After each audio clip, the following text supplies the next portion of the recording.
Good morning, you guys. It is Mr. Richard, and some of you follow me on social media. You noticed that I did do the blackout on Tuesday as a statement of solidarity for what is going on. And there are many emotions that are associated with what is going on right now, from the pandemic to the George Floyd incident. And I want to speak to you as a person of color, as a male, and as a educator. What has happened with George Floyd is not new to African American men. This is almost taught as a life skill as we're growing up. And this is where I think a lot of clarification can happen for parents and for teachers and for other leaders. Part of my upbringing was understanding how to conduct myself in front of authority. I was raised in a little town called Statesville, North Carolina, and we were taught to avoid the police at all costs. Many of you were taught that the police is are your friends and that they're your pals. And I am in no way saying that every police officer is bad. That is not true. There are great police officers out there. There are fantastic leaders that are out there. And this is not a blanket statement that all police officers are bad, but there are bad apples in the bunch. And the list of people of color, brown people that have had the injustice brought on them unnecessarily, the list is too long for me to recite. And the point that I'm trying to make is the understanding that no matter if I, as a person of color, do something wrong or right, I am subject to the exact same treatment. I think that anyone that is not of color, you understand that you have the right to a fair trial. And we all, according to the Constitution, have the right to a fair trial. What we saw happen with George Floyd was he was not only arrested, he was convicted, he was tried, and he was killed all at the same time. There was no justice system, and that is the point that I'm trying to make. The injustice happens as a part of our community on a regular basis. And at any given time, what happened to George Floyd could have happened to me. It could have happened to my brother. It could have happened to any person of color, whether they've done something right or whether they've done something wrong, because they understood injustice in the police system is not being addressed. And that is the bigger issue, the injustice in the system. And if you are not a victim of the injustice, then it's not a problem for you. And I think that we've had so much support, peaceful support this time, because we're off the hamster wheel of life, and the reality of what has happened actually sank in, because we are not doing 1,000 things at once that we would be doing 3 months prior if we weren't in the middle of a pandemic. Every time I drive to and from a studio late at night, I drive 30 miles back and forward to get to the studio. There are no street lights. This is not, major highways. At any given time, I could be pulled over for doing nothing wrong and had the exact same treatment happen to me. And that is unsettling for some of you to hear, and it's unsettling for some of my students to hear. It's unsettling for some of my parents to hear. But that is a reality that I have to live with every day, knowing that I can be treated unjustly for doing nothing wrong, and it is acceptable. And that has to change. This is a humanity issue. It has been brought to our attention because it is racially motivated and it is not fair, but it is not changing. And that is the problem. It has to change. From Trayvon Martin to George Floyd to the group of people that were in a Bible study, 8 people that were legitimately doing nothing wrong. They were praising God, and the gunman came in and killed them, and he was released.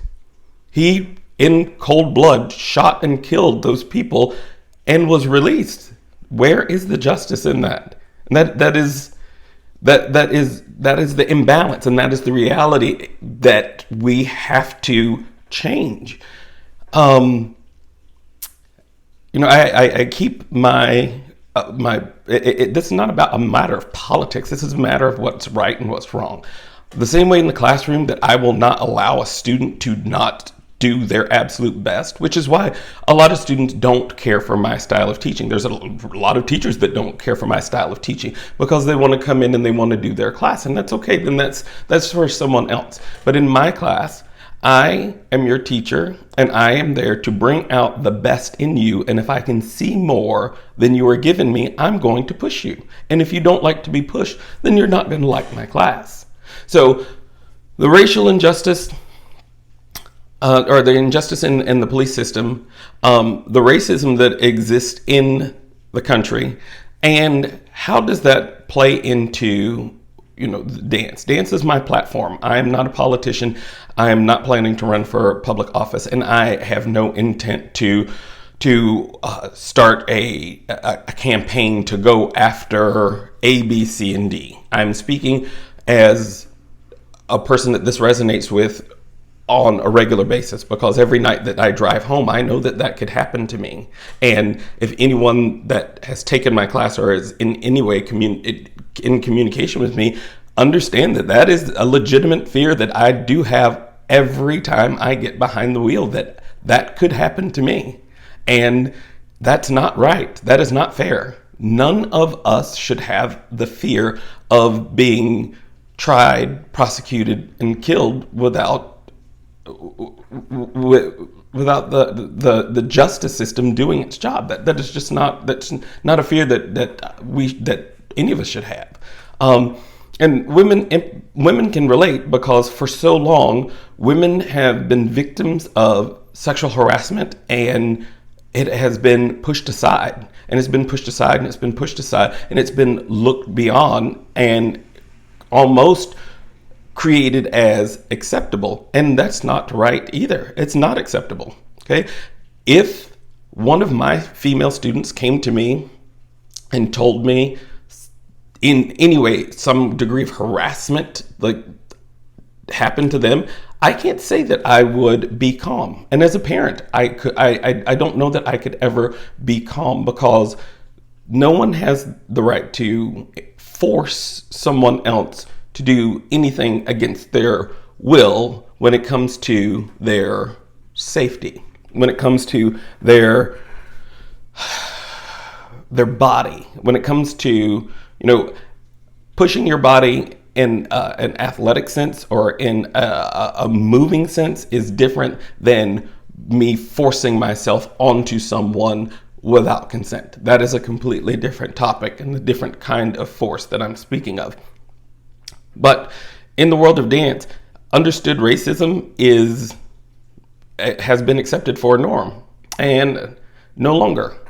You don't look the part is not acceptable. That is not acceptable anymore. You don't look the part. Okay? Then change the part. Okay? That is not okay. Now, there's a difference between, you don't fit the part because we have a room full of costumes for a dancer that is 5'2" and you are 5'6". Then make that clear in the stipulations that we're looking for dancers within this height range to fit this part. So, a little bit of extra effort in your onboarding process can save a lot of heartache and and confusion in our industry. The fact that our suntan tights are a color, and like they're never the color of any. They rarely do they ever match someone's skin tone completely. So, there are great companies that are out there that are coming out with many different shades of browns and pinks to help accommodate for the different kinds of skin tones that are out there. Just like makeup, there are many different kinds. But today I wanted to make the statement to, come back onto social media. Number one, because this is my platform in dance, and if I'm going to make a difference, it's time for me to stand up, which is why I wore my shirt. This company, some of you may recognize the company. They always have motivational things that they put on their t-shirts, and today this is an I will statement. I will stand up for what's right. I will stand up for what's right for my students. I will stand up for what's right in this country. I will stand up for what's right in our industry. And I know that this statement very well may eliminate some people from my social media and change some friendships. And I'm willing to sacrifice that because this is not okay. George Floyd is not okay. Our understood racism in the dance industry is not okay. Our understood injustice for women is not okay. And standing by waiting for someone else to do something about it is not working. So I will stand up. I will use this platform. I will make a difference. I will do my part. And I will make sure that my voice is heard. The past couple of days have been a lot for all of us. Parents, I cannot imagine how you have had to handle explaining this to your children because they are watching. And they're watching very closely because they've never had to deal with a pandemic before. None of us have had to deal with a pandemic, but they're watching how you handle it.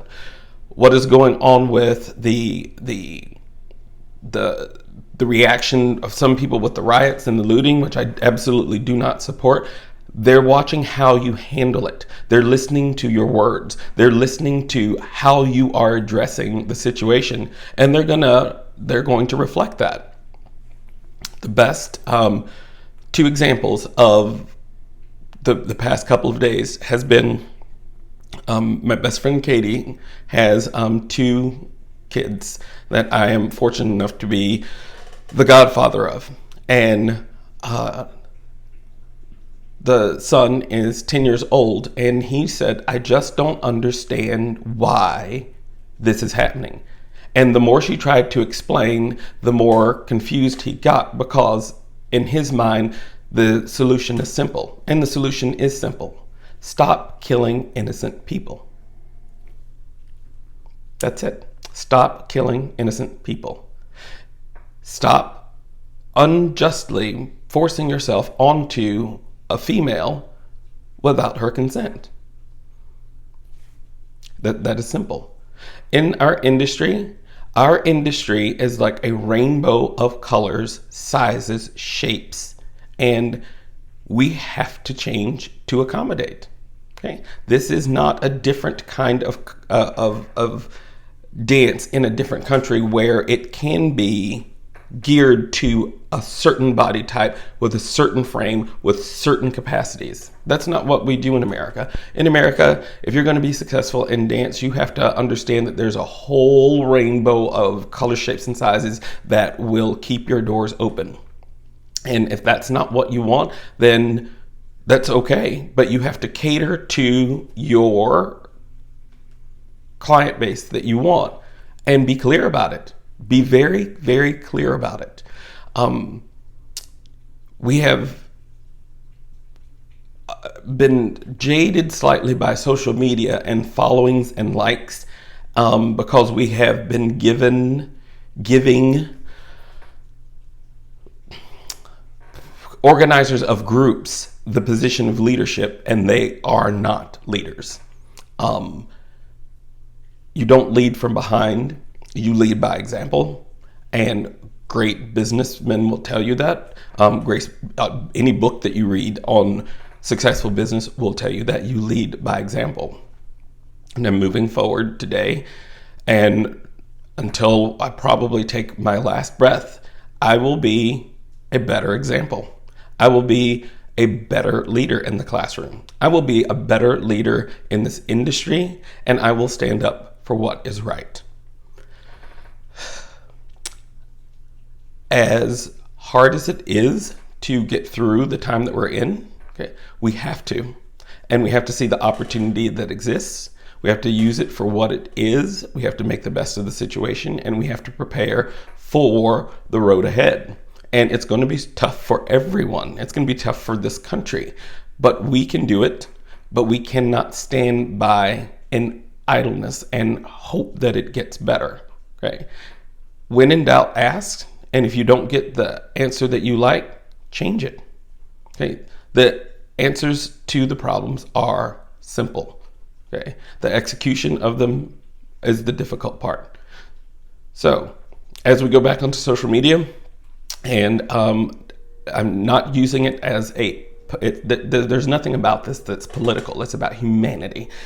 And there was, prior to the blackout, there was a group of dance teachers and studio owners that were led, the person that led the group made their statement, and they made it very clear, and they went out of their way to delete anything that was not that they didn't want posted. And you have that right as a group, and that is not to go into detail about it or for it. That's completely okay. That is her decision, but I will take her final statement to heart, and I will do exactly what she said. If you don't like it, start your own. So thank you. I will. My podcast will be starting very soon. I will come to you with more details about the podcast.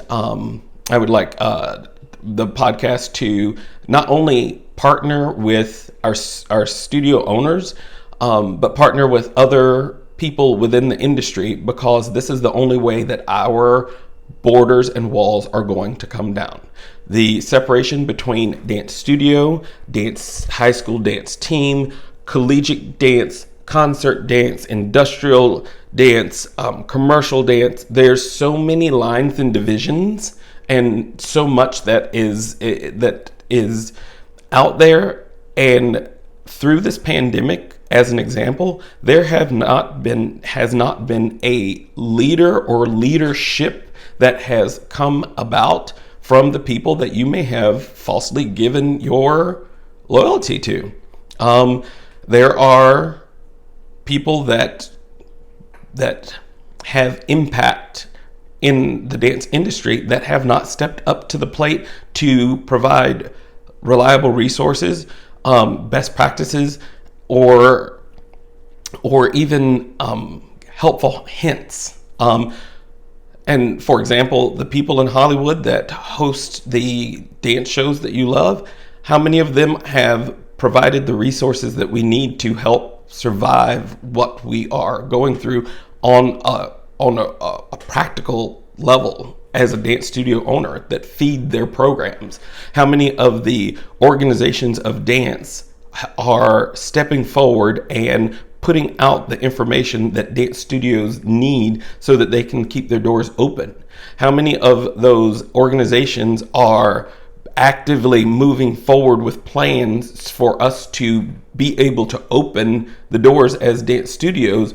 Because in the eyes of the health department and the state, we're just grouped together with gyms or with other industries, and that's not the way that our industry happens. So where is the leadership that has been falsely given as a member of a group? Because a lot of those people are not leaders, are not attempting to be leaders. They are good at gathering people. So it's basically they're good hosts of a party. And that is what it is.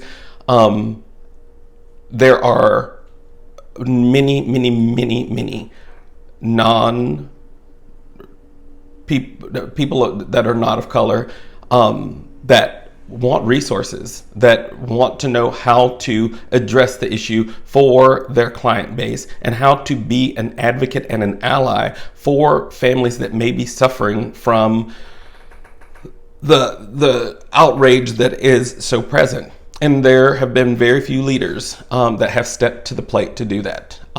Misty Lown, the owner of More Than Just Great Dancing and Misty's Dance Unlimited, had the courage, had the humbleness, had the heart, and had the passion for what she does and the people that she has influence over to gather all of us on a call to just clear the air and ask the questions so that her members could have clear direction about how they can proceed.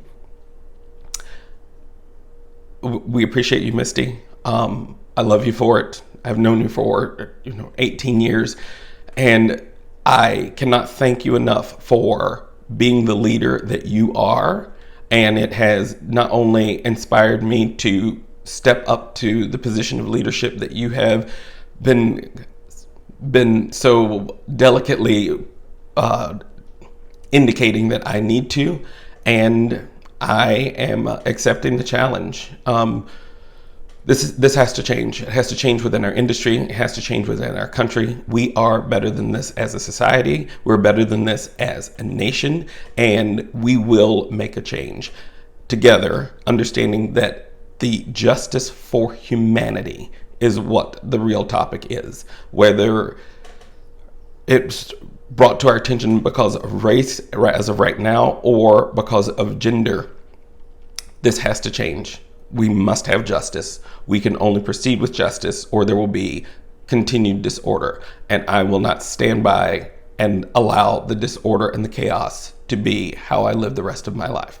So I appreciate you taking the time to listen to me. I appreciate you taking time to listen to me as a man of color that this resonates with so deeply. And thank you for understanding that this is real. This is not something that happens to other people. This is not something that happens to someone else. At any given day, that could have happened to me. It could have been me, and there would have been nothing done about it. And that has to change. Okay. All right. I will keep you guys posted with information about the podcast and going inside the industry and how we can come together and make the best of the situation with the pandemic, how we're going to survive, how we're going to move forward. And, I will do my best to be the best possible leader that I can be. I will not be perfect. I will make mistakes. I will do my best to rectify them, but I will step up to the plate and I will be a leader. I will. Thank you.